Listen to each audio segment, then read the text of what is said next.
Hello welcome दोस्तों, स्वागत करता हूँ फिर से आप सबको आपके अपने इस चैनल में। तो गाइस जिस वीडियो के अंदर हम डिटेल्स में डिस्कस करेंगे बिटकॉइन के बारे में।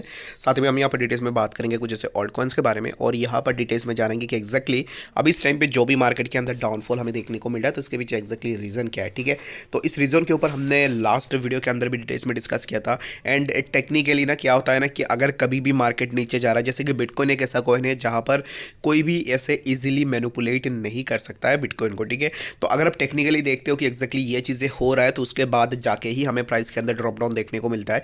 तो यहाँ पर क्या होता है ना कि लोग मैक्सिमम टाइम ऐसे होता है कि उनका प्रेडिक्शन फेल होता है, बाद में जाके क्या बोलते हैं कि यहाँ पर मैनिपुलेशन हो रहा है, सडन पंप हो गया, ये हो गया, वो हो गया। तो मैंने यहाँ पर 2 दिन पहले यानी कि कल के दिन में मैंने आप लोगों के साथ मॉर्निंग के अपडेट के अंदर भी शेयर किया था, जहाँ पर मैंने आपको बोला था कि डिटेल्स में एनालाइज करके मैंने बोला था कि क्यों बिटकॉइन के प्राइस नीचे आएगा। तो अगर आपने उस वीडियो को जाके देखा है ना तो ज़रूर से आपको ये चीज़ें पता होगा कि एक्जैक्टली क्यों मार्केट के अंदर हमें ड्रॉप डाउन देखने को मिला है। तो ये जो अब इस टाइम पे जो भी चीज़ें निकल के आ रही है ना मार्केट के अंदर, जैसे कि बायनांस को लेकर या फिर और भी जैसे जितने भी फंड्स है, ये जो फंड्स है ना ये एक्स्ट्रा एड ऑन हो जाते हैं उस प्राइस को हेम्पर करने के लिए। लाइक प्राइस को नीचे आना ही था, प्राइस का डायरेक्शन जो था ना वो नीचे की तरफ ही था, लेकिन यहाँ पर ये जो फंड्स निकल के उन फंड्स के कारण हो सकता है कि प्राइस जो हमें और भी 1% नीचे देखने को मिला, बट इट डजंट मीन कि उस फंड के कारण हमें प्राइस के अंदर जो है पूरा ड्रॉप डाउन देखने को मिला है। और जैसे कि मैंने ऑलरेडी आप लोगों के साथ डिस्कस भी किया था उस वीडियो के अंदर कि टेक्निकली जो है प्राइस नीचे की तरफ ही है। तो एक्जैक्टली क्यों है नीचे की तरफ? फर्ट्स तो मैंने जब आप वीडियो बनाया तो उसके बाद ही हमें फर्ट्स देखने को मिले, उससे पहले ही तो मैंने आपको बोला था कि एक्जैक्टली प्राइस नीचे आएगा, तो प्राइस नीचे आया। लेकिन जो भी फर्ट्स निकल के आया ना उस फर्ट्स के कारण हो सकता है कि बिटकॉइन के प्राइस 17,000 के आसपास अपना सपोर्ट को सस्टेन कर लेता अगर वो फर्ट्स नहीं होते, लेकिन यहाँ पर फर्ट्स के कारण प्राइस और भी थोड़ा नीचे आया। तो ये भी एक चीज़ है, बट यहाँ पर इट डजंट मीन कि आप पूरा यहाँ पर ब्लेम करो फर्ट्स के ऊपर। कि अगर आप अपने टेक्निकल के हिसाब से, अगर आप टेक्निकल एनालिसिस के हिसाब से जो है अगर आप अपना एनालाइज नहीं कर पा रहे होते हो, तब क्या होता है कि लोग ब्लेम कर देते हैं कि एक्जैक्टली जो है यहाँ पर बहुत ज़्यादा पंप हो गया या फिर ये हो गया वो हो गया। ऐसा बिल्कुल भी नहीं है बिटकॉइन के अंदर मेरे हिसाब से। तो मैंने जहाँ तक देखा है, मैंने जितना एक्सपीरियंस किया है ना, कि मेरा भी बहुत सारे ऐसे ट्रेड्स प्रेडिक्शंस फेल हुए हैं जहाँ पर मैंने पर्सनली यहाँ पर बाकी लोगों को देख के मैंने भी ब्लेम किया कि एक्जैक्टली यहाँ पर जो है फेक आउट हुआ है, यहाँ पर मैनिपुलेशन हुआ है जिसके कारण ये हुआ वो हुआ।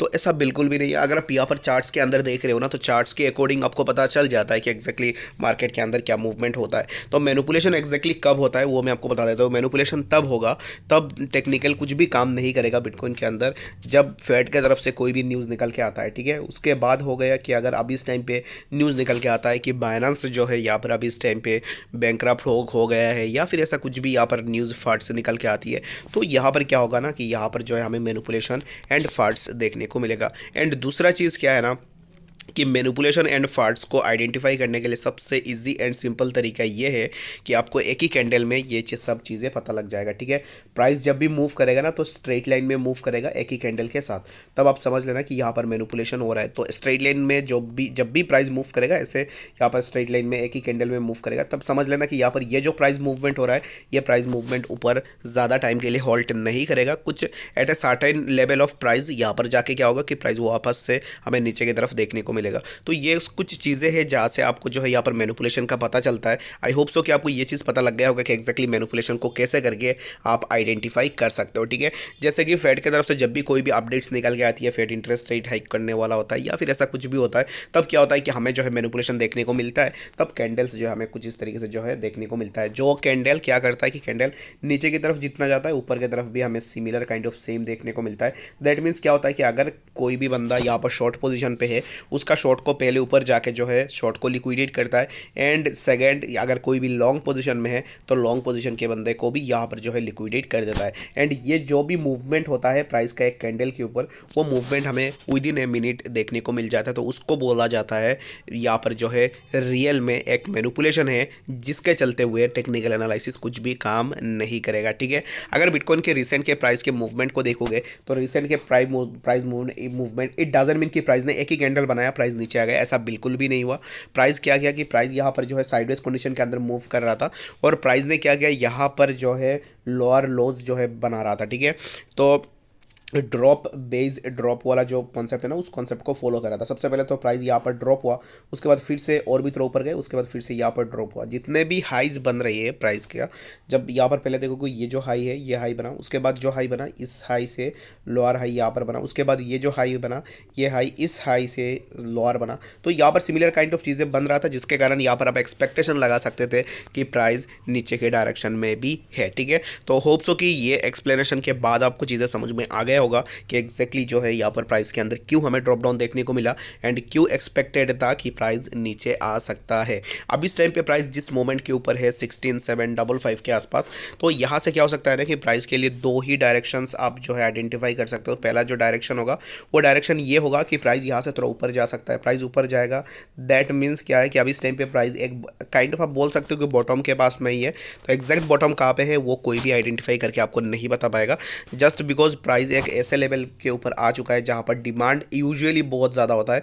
बट अब इस टाइम पर राइट नाउ हमें कुछ भी डिमांड यहाँ पर देखने को नहीं मिल रहा है। जो यहाँ पर मेजर डिमांड जोन है, इस डिमांड जोन के आसपास आने के बाद प्राइस को रिएक्ट ज़रूर से करना चाहिए था, बट यहाँ पर अभी तक प्राइस के अंदर हमें कोई भी ऐसा रिएक्शन देखने को नहीं मिल रहा है। दैट मीन्स कि अब इस टाइम पे प्राइस जो है एक साइडवाइज में आपको देखने को मिलेगा। और ना अब यहाँ पर अब इस टाइम पे ये एक्सपेक्ट मत करो कि प्राइस यहाँ से बहुत ज़्यादा नीचे आ जाएगा। मैं ये भी एक्सपेक्ट नहीं कर रहा हूँ कि प्राइस बहुत ज़्यादा नीचे आ जाएगा। प्राइस यहाँ से थोड़ा नीचे आ सकता है, उसके बाद प्राइस एक प्रॉपर एक्शन बना, प्राइस एक्शन बनाने के बाद हमें जो है प्राइस के अंदर एक अच्छा खासा मूवमेंट देखने को मिल सकता है। अब इस टाइम पे जहाँ पर प्राइस चल रहा है जिस डिमांड जोन के आसपास यानी कि सपोर्ट पे प्राइस चल रहा है, यहाँ पर प्राइस कुछ टाइम के लिए कंसोलिडेट करता है और यहाँ पर एक प्रॉपर प्राइस एक्शन बनाता है। तो यहाँ से हमें प्राइस के अंदर एक अच्छा खासा मूवमेंट देखने को मिल सकता है, जो कि आप एक्सपेक्ट यही कर सकते हो कि प्राइस नेक्स्ट हमें जो है 17,000 वाला जो जोन है इसी जोन के आसपास देखने को मिल जाए। होप्सो की बातें आपको जो है डिटेल्स में यहाँ पर समझ में आ गई होगी। बाकी यहाँ पर यही बातें आप सबसे करनी थी, और बाकी जितने भी ऑल्ट्स है ऑल्ट्स के ऊपर बात करने के लिए अभी इस टाइम पे एक्जैक्टली कुछ है नहीं। एंड बाइनेंस को लेकर अभी इस टाइम पे जो भी फंड्स मार्केट के अंदर निकल के आ रही है उन फंड्स को आपको ज़रूर से देखना है। अगर कुछ भी यहाँ पर बहुत बड़ा फंड्स निकल के आ जाता है तो इन दैट केस क्या होगा कि हमें मार्केट के अंदर एक अच्छा खासा मैनिपुलेशन देखने को मिलेगा एंड मार्केट के अंदर हमें एक अच्छा सा ड्रॉप डाउन देखने को मिलेगा। ये जो मैंने आपको बोला है कि मैनिपुलेशन कैसे होता है, क्या होता है, मैनिपुलेशन होता है, manipulation exist in markets, in every market. जो भी मार्केट में आप जाओगे हर एक मार्केट के अंदर मैनिपुलेशन एग्जिस्ट करता है, but manipulation is doesn't look like this. यहाँ पर बिटकॉइन के प्राइस के अंदर जैसे मूवमेंट हुआ ऐसा मूवमेंट जो है मैनिपुलेशन के अंदर हमें देखने को नहीं मिलता है। मैनिपुलेशन ऐसे होता है जैसे कि मैंने आपको बोला है कि in one straight line one candle के अंदर प्राइस मूव करेगा एंड उसी कैंडल में ही प्राइस नीचे की तरफ ही ड्रॉप डाउन करेगा, तो उसको ही बोला जाता है मैनिपुलेशन। बट बिटकॉइन ने जो भी यहाँ पर सिनेरियो दिखाया है ना 2 दिनों से, तो उस सिनेरियो से ही आपको यहाँ पर ऑलरेडी पता लग गया होगा कि एग्जैक्टली बिटकॉइन का जो डायरेक्शन है वो कौन से तरफ किस तरफ में आना था। ठीक है, तो ऑलरेडी जो भी लोग वीडियोस देखते हो होप्स हो कि आपने यहाँ पर 2 दिन पहले ही मैंने आपको बताया था कि प्राइस का डायरेक्शन जो है नीचे की तरफ ही है और प्राइस नीचे ही आएगा। तो एग्जैक्टली प्राइस के अंदर हमें ड्रॉप डाउन देखने को मिला है। नेक्स्ट यहाँ पर क्या है ना कि जितने भी ऑल्ट्स कॉइन है ऑल्ट्स के अंदर मैनिपुलेशन बहुत ज़्यादा होता है। ऑल्ट्स में आप टीए करके भी यहाँ पर क्या होता है ना कि आपने कुछ टीए किया तो उसके चलते हुए आपका टीए यहाँ पर मैक्सिमम टाइम ऐसे होता है टीए काम करता है और मिनिमम टाइम ऐसे होता है कि टीए काम नहीं करता है। But as compare to BTC alts के अंदर मैनिपुलेशन ज़्यादा होता है, जस्ट बिकॉज ऑल्ट्स में क्या होता है कि ना जितने भी होल्डर्स होते हैं वो तुरंत अपना यहाँ पर जो है जितने भी होल्डिंग्स उन होल्डिंग्स को बेच देते किसी भी निगेटिव न्यूज़ के कारण। तो उसके बाद क्या होता है कि हमें प्राइस के अंदर एक अच्छा सा ड्रॉप डाउन देखने को मिलता है। तो ऑल्ट्स के अंदर मैनिपुलेशन ज़्यादा होता है एज़ कम्पेयर टू बिटकॉइन। ठीक है, तो होप्स हो कि आपको यहाँ पर डिटेल्स में ये सब चीज़ें पता लग गया होगा। बाकी मिलते हैं नेक्स्ट इन्फॉर्मेटिव अपडेट्स के साथ, तब तक के लिए गुड बाय।